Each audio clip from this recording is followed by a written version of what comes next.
आणि म्हणूनच मला प्राप्ती झाली।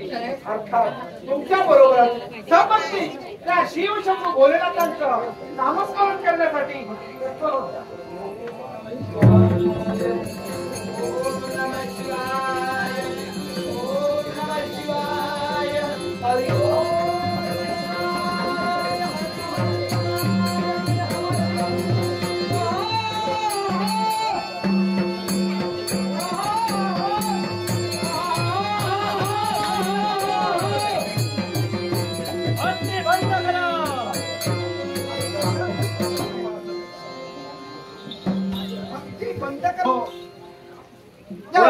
नगरीच्या महाराजांची राणी वशापर्यंत या देवगाभाराच्या ठिकाणी आपण आला। कोण आपण?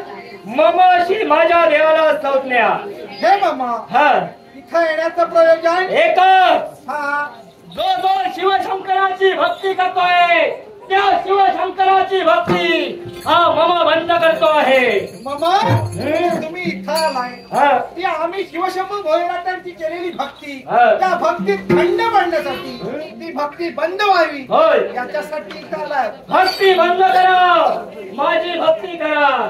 मामा भक्ती कुणी कुणाची करावी, कोणत्या देवतेची करावी हा ज्याच्या त्याच्या मनाचा प्रश्न आहे। असू दे, मूलभूत आहे। अर्थात तुम्ही सांगावं आणि मी भक्ती बंद करावी हे कदापि होणार नाहीये। ए राजन, तुझा आणि माझा वैरत्व नाही आहे आणि वैरत्व होऊ दे ही माझी सदिच्छा आहे। योग्य समजलास, पण ते वैर वाढू नये ही तुझी इच्छा आहे, तशीच माझी सुद्धा सदिच्छा आहे। कारण भक्ती या विषयात तुटणार हा प्रश्न इथे थांबव। कारण मी एक ताल दिल्लीतनं त्या कळू लागल्या दिनापासून शिवशंभू भोलेनाथांची भक्ती करतोय। अर्थात त्या भक्तीत खंड पडणार नाही आणि तू म्हणतोय तुझी भक्ती करावी। माझी भक्ती तुझी भक्ती मी बंद केल्याशिवाय इथून जाणार नाही।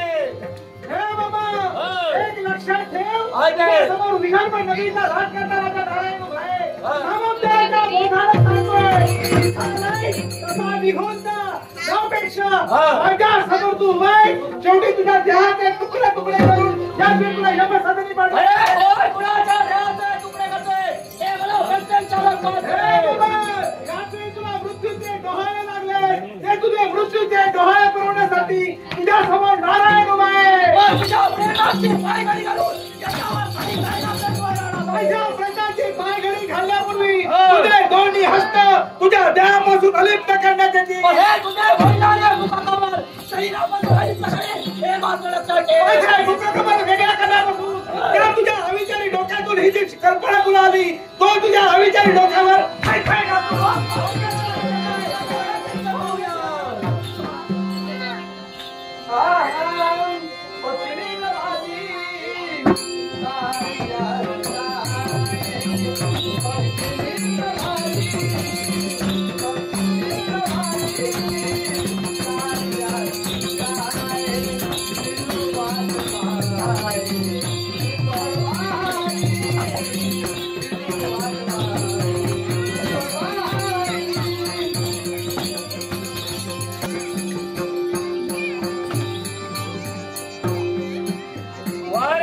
करत्या भक्ती बंद होणार आहे, भक्ती बंद होणार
Oh देवा